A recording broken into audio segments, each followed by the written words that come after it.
Selamat hari Minggu bagi kita seluruhnya. Saudara-saudara yang terkasih di dalam Yesus Kristus, saat ini kita masuk pada minggu ke-14 setelah Trinitatis. Dengan topik minggu, kenikmatan duniawi adalah kesia-siaan. Oleh karena itu, marilah kita mempersiapkan hati dan pikiran kita untuk beribadah. Kita memuji Tuhan dari buku nyanyian nomor 5, ayat yang pertama, mari puji Tuhan.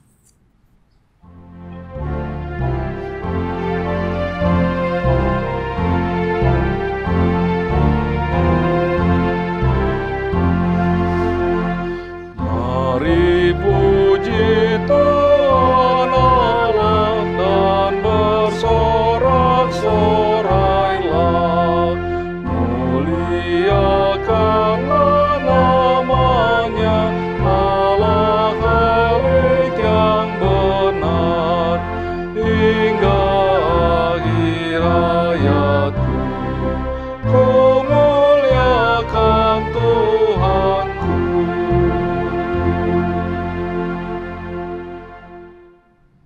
Di dalam nama Allah Bapa dan nama anaknya Tuhan Yesus Kristus dan nama Roh Kudus yang menciptakan langit dan bumi. Amin. Demikianlah firman Tuhan Allah. Siapa yang mempersembahkan syukur sebagai kurban, ia memuliakan aku. Siapa yang jujur jalannya, keselamatan yang dari Allah akan kuperlihatkan kepadanya. Haleluya.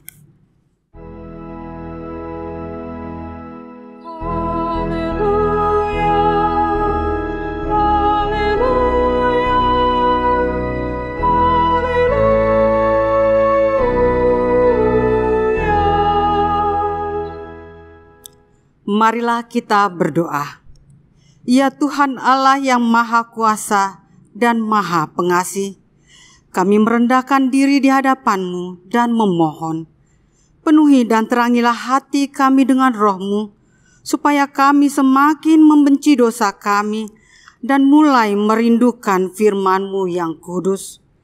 Biarlah firman-Mu yang kudus tumbuh dalam hati kami, sehingga kami menghasilkan buah-buah yang baik. Kami mohon semuanya itu karena Tuhan Yesus Kristus, Tuhan kami. Amin.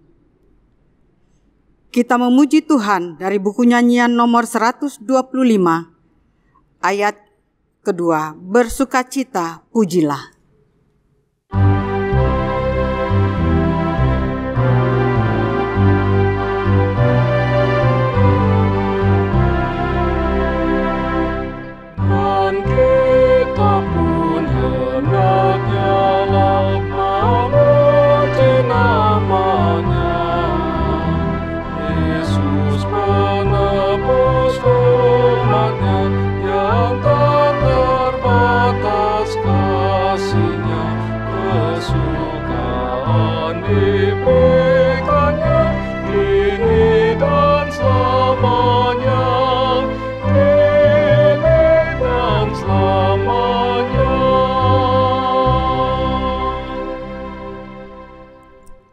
Dengarlah hukum Tuhan dari 2 Timotius pasal 2 ayat 15 sampai dengan 16. Usahakanlah supaya engkau layak di hadapan Allah sebagai seorang pekerja yang tidak usah malu, yang berterus terang memberitakan perkataan kebenaran itu. Tetapi hindarilah omongan yang kosong dan yang tak suci, yang hanya menambah kefasikan. Marilah kita meminta kekuatan dari Tuhan untuk melakukan yang sesuai dengan hukum-Nya. Ya Tuhan Allah, kuatkanlah kami melakukan yang sesuai dengan hukum-Mu. Amin. Kita memuji Tuhan dari buku nyanyian nomor 686, ayat yang pertama, ku bercelah di depan-Mu.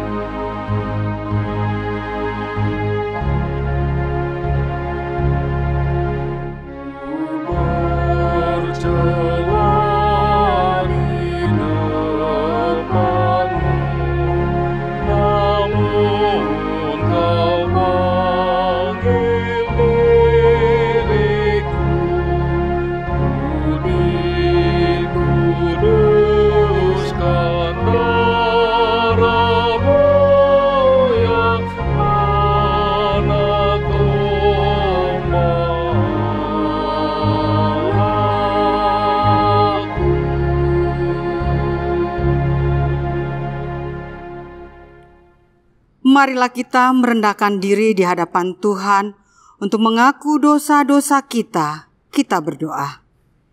Ya Tuhan Bapa yang Maha Kasih, kami berkumpul bersama-sama berdoa padamu, bukan karena kebenaran kami, melainkan hanyalah karena belas kasihan-Mu yang besar. Kasihanilah kami dan ampunilah segala dosa dan kesalahan kami. Bangunkanlah hati dan jiwa kami, supaya kami dapat meninggalkan segala perbuatan kami yang jahat, dan kami beroleh hidup yang baru di dalam Yesus Kristus, Tuhan kami. Amin. Dengarkanlah dan terimalah janji Tuhan tentang pengampunan dosa-dosa kita. Hanya sesaat lamanya aku meninggalkan engkau, tetapi karena kasih sayang yang besar, aku mengambil engkau kembali. Dalam murka yang meluap, aku telah menyembunyikan wajahku terhadap engkau sesaat lamanya. Tetapi dalam kasih setia abadi, aku telah mengasihani engkau, firman Tuhan penebusmu. Kemuliaan bagi Allah di tempat yang maha tinggi. Amin. Kita memuji Tuhan dari buku nyanyian nomor 714 ayat yang keempat. Tuhan kau gembala kami.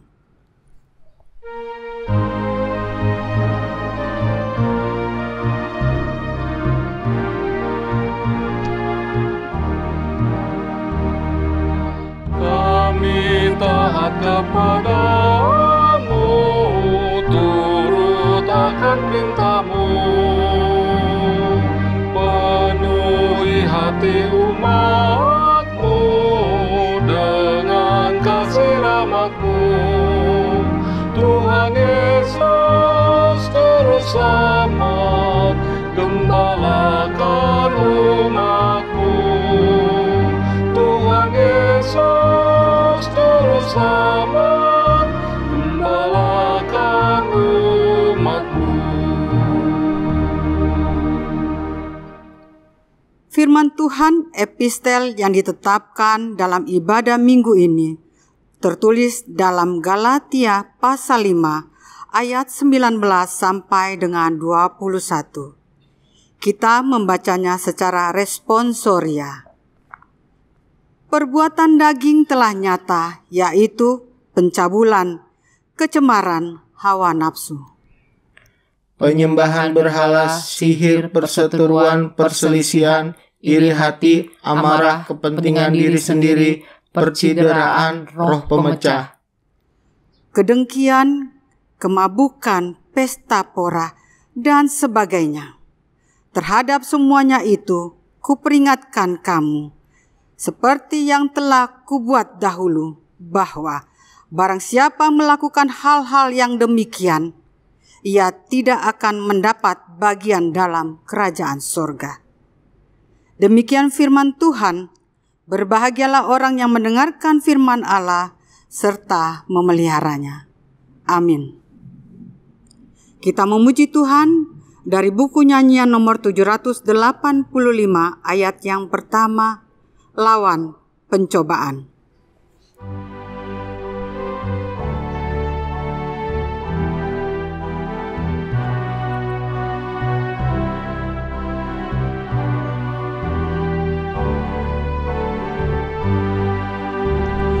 Lawan pencobaan dengan bertekun, bila kau menangkan, kau semakin teguh. Semua kejahatan kau taklukkanlah. Yesus kau andalkan, pasti kau menang. Mohonlah pertolongan kepada Tuhan Yesus, kan diberi kekuatan melawan seteru. Marilah kita bersama-sama mengaku iman kepercayaan kita, sebagaimana teman-teman seiman di seluruh dunia. Kita bersama-sama mengucapkannya. Aku percaya kepada Allah Bapa yang Maha Kuasa, Khalik langit dan bumi. Aku percaya kepada Yesus Kristus, Anaknya yang tunggal Tuhan kita, yang dikandung daripada Roh Kudus, lahir dari anak darah Maria, yang menderita sengsara di bawah pemerintahan Pontius Pilatus, disalibkan, mati dan dikuburkan, turun ke dalam kerajaan maut. Pada hari yang ketiga, bangkit pula dari antara orang mati, naik ke sorga, duduk di sebelah kanan Allah Bapa yang Maha Kuasa. Dari sana akan datang kelak untuk menghakimi orang yang hidup dan yang mati. Aku percaya kepada Roh Kudus dan adanya satu gereja yang kudus dan am, persekutuan orang kudus, pengampunan dosa, kebangkitan daging, dan hidup yang kekal. Amin.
Kita memuji Tuhan dari buku nyanyian nomor 695 ayat yang pertama, Aku milikmu Yesus.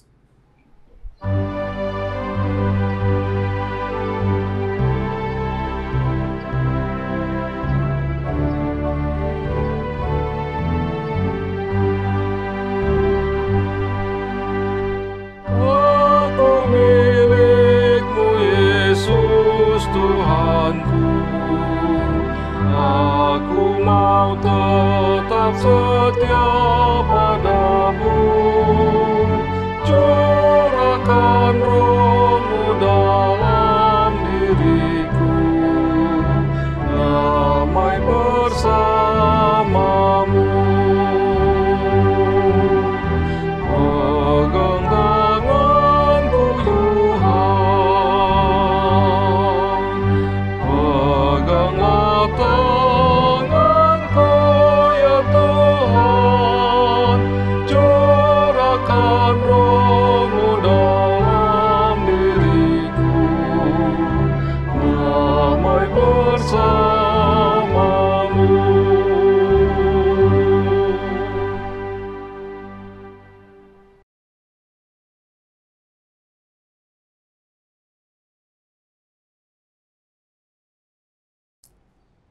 Damai sejahtera Allah yang melampaui segala akal, itulah yang memelihara hati dan pikiran saudara sekalian di dalam Kristus Yesus Tuhan kita.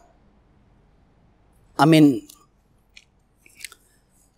Firman Tuhan yang menjadi khotbah pada minggu hari ini, minggu ke-14 setelah Trinitatis, tertulis dalam kitab Pengkhotbah pasal 2 ayat 4 sampai ayat 11. Saya akan membaca untuk kita semua. Demikian. Aku melakukan pekerjaan-pekerjaan besar, mendirikan bagiku rumah-rumah, menanami bagiku kebun-kebun anggur. Aku mengusahakan bagiku kebun-kebun dan taman-taman, dan menanaminya dengan rupa-rupa pohon buah-buahan. Aku menggali bagiku kolam-kolam untuk mengairi dari situ tanaman pohon-pohon muda. Aku membeli budak-budak laki-laki dan perempuan, dan ada budak-budak yang lahir di rumahku. Aku mempunyai juga banyak sapi dan kambing domba, melebihi siapapun yang pernah hidup di Yerusalem sebelum aku. Aku mengumpulkan bagiku juga perak dan emas, harta benda raja-raja dan daerah-daerah. Aku mencari bagiku biduan-biduan dan biduanita-biduanita, dan yang menyenangkan anak-anak manusia, yakni banyak gundik. Dengan demikian aku menjadi besar, bahkan lebih besar daripada siapapun yang pernah hidup di Yerusalem sebelum aku. Dalam pada itu hikmatku tinggal tetap padaku. Aku tidak merintangi mataku dari apapun yang dikehendakinya, dan aku tidak menahan hatiku dari sukacita apapun, sebab hatiku bersukacita karena segala jerih payahku. Itulah buah segala jerih payahku. Ketika aku meneliti segala pekerjaan yang telah dilakukan tanganku, dan segala usaha yang telah kulakukan untuk itu dengan jerih payah, lihatlah, segala sesuatu adalah kesia-siaan dan usaha menjaring angin. Memang tak ada keuntungan di bawah matahari. Demikian firman Tuhan. Selamat hari Minggu, Shalom bagi kita semua. Saudara-saudara, hari ini minggu ke-14 setelah Trinitatis. Topik minggu, kenikmatan duniawi adalah kesia-siaan. Saudara-saudara yang terkasih dalam Kristus Yesus, minggu lalu dalam khotbah minggu kita mendengarkan bagaimana keserakahan menghancurkan hidup manusia, mengubah karakter Kristus yang ada di dalam diri kita menjadi karakter Yudas Iskariot yang penuh dengan keserakahan. Ada 3 kitab yang dituliskan oleh Raja Salomo dalam 3 periode yang berbeda. Pada masa mudanya, dia menuliskan kitab Kidung Agung yang berisikan dengan nyanyian-nyanyian keindahan, pujian, dan kekaguman kepada ciptaan Allah, kepada perempuan, dan itu berjalan sesuai dengan kondisi Raja Salomo, gairah kemudaannya. Dan setelah memasuki usia setengah baya, lalu Salomo dipenuhi oleh hikmat Tuhan untuk menuliskan kitab Amsal Salomo yang berisi tentang nasihat bagaimana seorang itu harus mengejar hikmat, mencari hikmat dari Tuhan. Dan di sana dapat kita lihat bagaimana Salomo yang diberikan oleh hikmat melampaui hikmat siapapun yang pernah ada di dunia ini, baik sebelum Raja Salomo atau sesudahnya. Tetapi kita melihat hal yang luar biasa, bahkan orang yang paling bijaksana, yang paling berhikmat itu pun ternyata belajar kepada semut, belajar kepada belalang, belajar kepada cicak-cicak yang ada di istananya. Dia tidak pernah menganggap dirinya pintar. Dia belajar kepada segala hal. Dan setelah di usia yang semakin tua, lalu Raja Salomo menuliskan kitab pengkhotbah. Kitab yang berisikan bagaimana dia telah meraih segala sesuatu, segala yang diimpikan oleh manusia telah dia raih. Bahkan melebihi apapun yang pernah dia angan-angankan. Tetapi setelah semua diraih oleh Raja Salomo, apakah itu sudah cukup membuat Raja Salomo untuk bersukacita dan berbahagia? Nyatanya tidak. Dan itu dituliskan oleh Salomo dalam kitab pengkhotbah ini.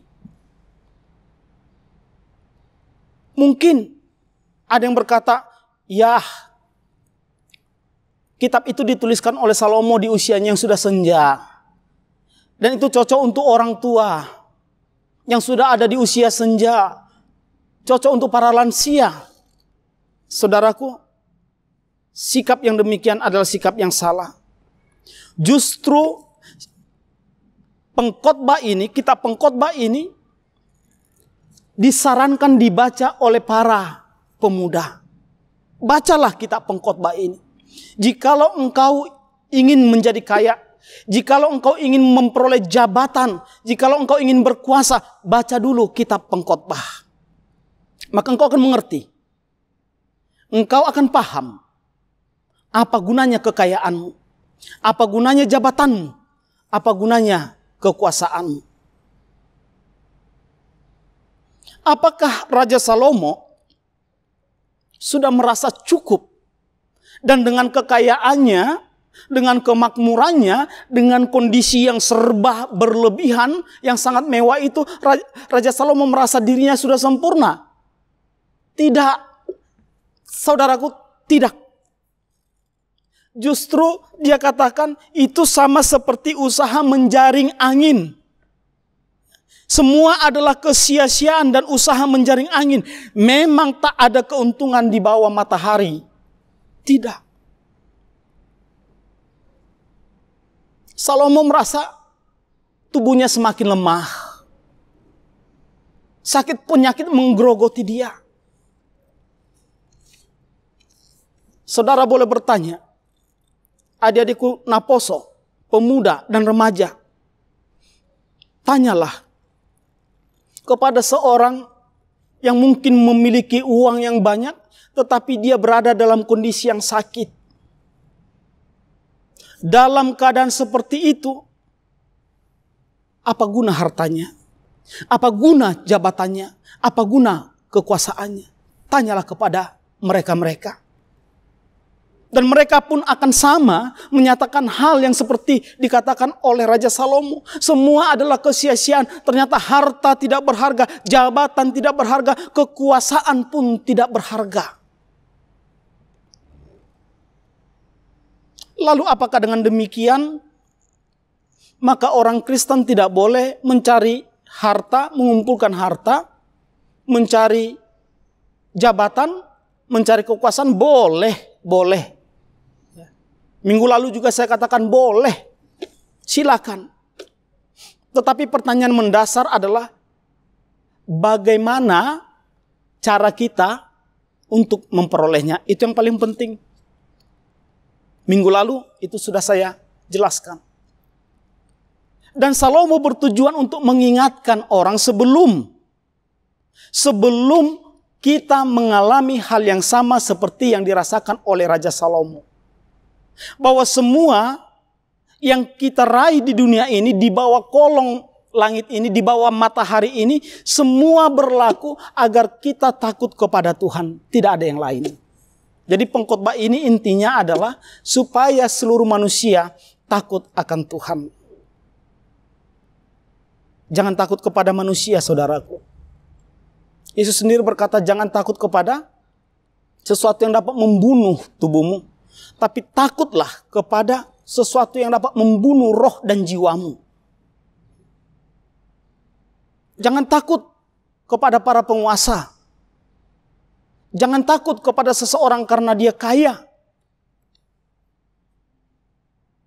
Orang kaya perlu kita takuti? Tidak. Orang berkuasa perlu kita takuti? Tidak.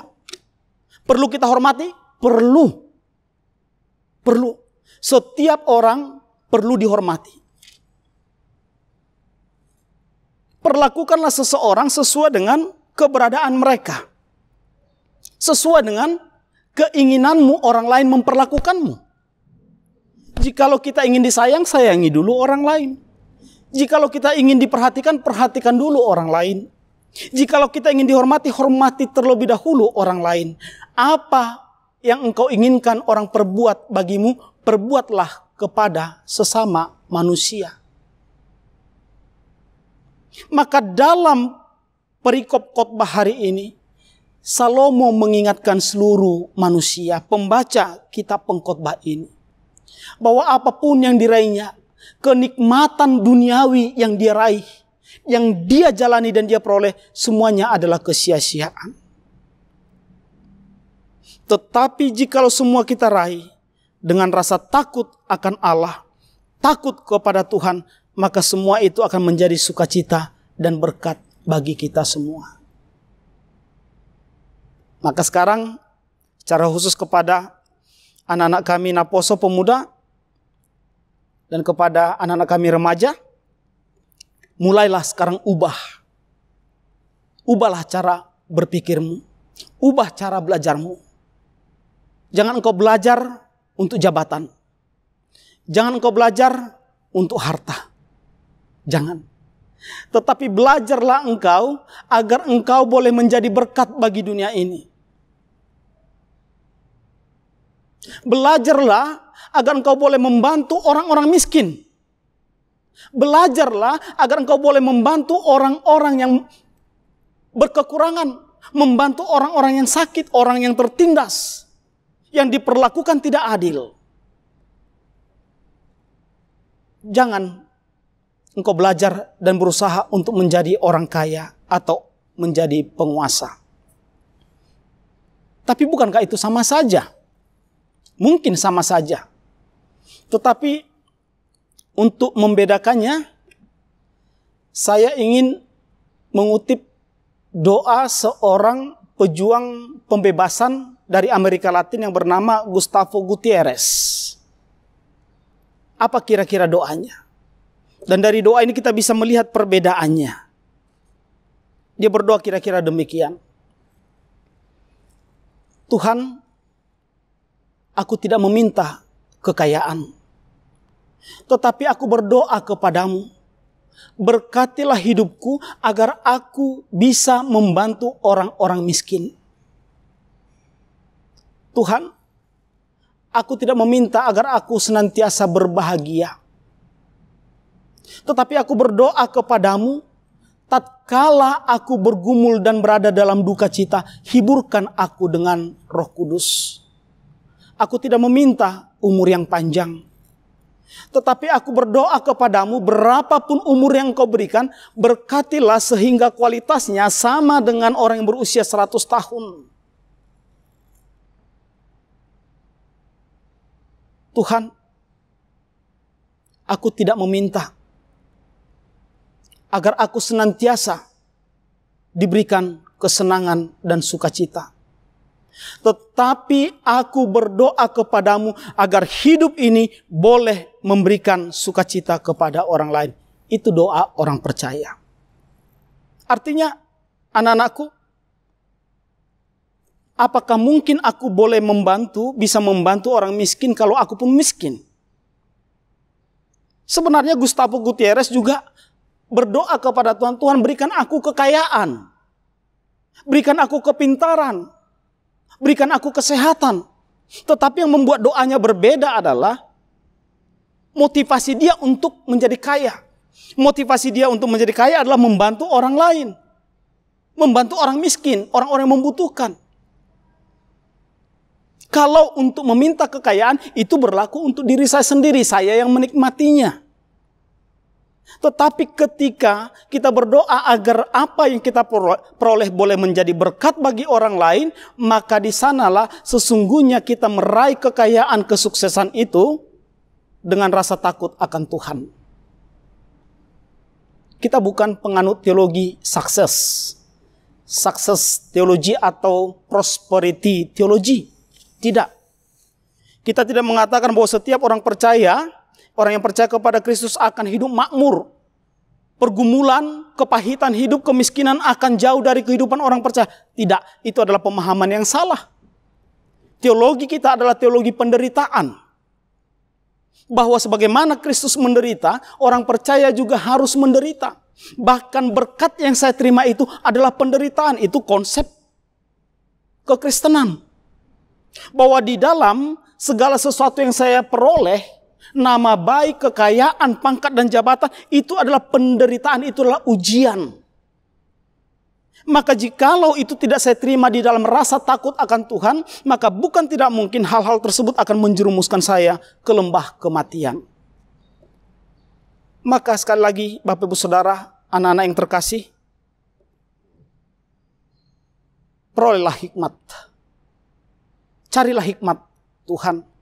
Dan tetapkan itu berdiam di dalam hati pikiranmu senantiasa. Jangan pernah sedetik pun hikmat itu meninggalkan engkau. Kalungkanlah itu pada lehermu. Tuliskanlah itu pada loh hatimu. Maka engkau akan menjadi kesayangan Tuhan. Kau akan dikasihi oleh Tuhan. Dan setiap langkah hidupmu akan dituntun oleh Tuhan. Berbahagialah menerima berkat Tuhan. Amin. Kita berdoa. Bapa yang baik, Bapa yang kami sembah di dalam nama anak-Mu Tuhan Yesus Kristus, segala sesuatu yang ada di kolong langit ini akan berakhir. Demikian juga dengan kehidupan kami. Kau telah menetapkan akhir hidup setiap makhluk hidup. Dan Kau telah menetapkan akhir dari dunia ini. Apapun yang kami kumpulkan di dunia ini pun akan berakhir. Apapun yang kami raih di dalam kehidupan kami pun suatu saat akan berakhir. Tetapi ada sesuatu yang tidak akan pernah berakhir dan akan kekal selama-lamanya. Jikalau kami, anak-anak Tuhan, senantiasa takut kepada Engkau, maka kami pun akan menerima dan mewarisi kehidupan yang kekal di sorga abadi. Di sana tidak ada lagi penderitaan, tidak ada lagi air mata dan kesengsaraan, tetapi semuanya adalah sukacita. Terima kasih kebenaran firman Tuhan. Lewat hamba-Mu Salomo telah mengingatkan kami, terlebih kepada generasi muda, bahwa segala sesuatu yang ada di bawah matahari, segala sesuatu yang ada di kolong langit ini adalah kesia-siaan. Segala jeripaya kami tidak akan berarti. Oleh karenanya Tuhan, biarlah hikmat Tuhan berdiam di dalam hati pikiran kami, di dalam hati pikiran anak-anak-Mu pribadi lepas pribadi. Agar ketika kami mencari segala sesuatu yang ada di kolong langit ini, kami dipenuhi dengan hikmat Tuhan. Sehingga suatu saat nanti ketika kami meraihnya, itu pun boleh menjadi saluran berkat bagi sesama dan menjadi kemuliaan bagi nama Tuhan. Berkati seluruh jemaat Tuhan di dalam kehidupan mereka pribadi lepas pribadi. Berkati seluruh anak-anak dan keluarga dimanapun mereka berada. Pulihkan orang yang sedang lemah, sembuhkan orang yang sedang mengalami sakit penyakit. Hiburkan jemaat Tuhan yang berduka dan bergumul. Kasihani kami Tuhan, ampuni dosa kami dan terimalah doa kami. Dalam nama Yesus kami berdoa. Amin. Kita bernyanyi dari buku nyanyian 690 ayat 1. Mengikut Yesus keputusanku, kita mengumpulkan persembahan.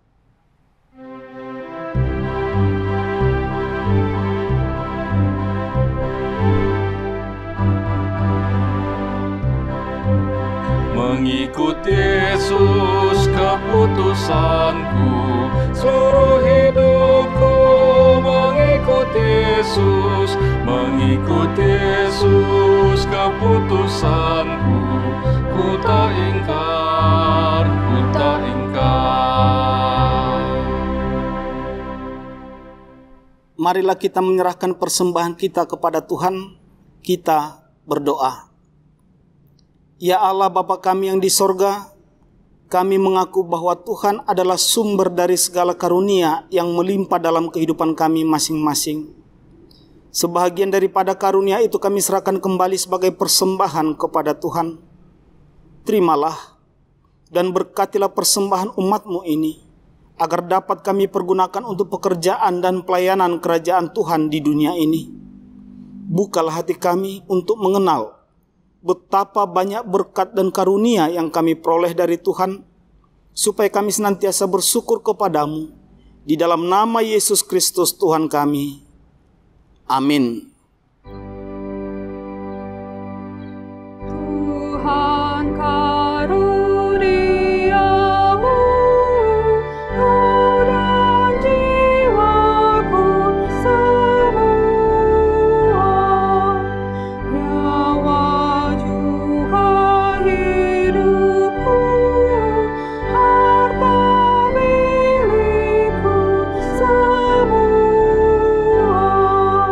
ku serahkan padamu untuk selama-lamanya. Bapa kami yang di sorga, dikuduskanlah namamu, datanglah kerajaanmu, jadilah kehendak-Mu di bumi seperti di sorga. Berikanlah kami pada hari ini makanan kami yang secukupnya, dan ampunilah kami akan kesalahan kami, seperti kami juga telah mengampuni orang yang bersalah kepada kami. Dan janganlah membawa kami ke dalam pencobaan, tetapi lepaskanlah kami daripada yang jahat. Karena Engkau punya kerajaan dan kekuasaan dan kemuliaan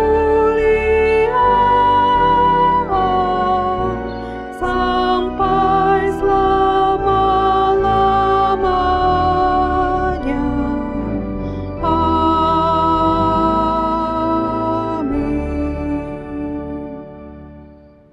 Terimalah berkat Tuhan. Tuhan memberkati engkau dan melindungi engkau. Tuhan menyinari engkau dengan wajah-Nya dan memberi engkau kasih karunia. Tuhan menghadapkan wajah-Nya kepadamu dan memberi engkau damai sejahtera.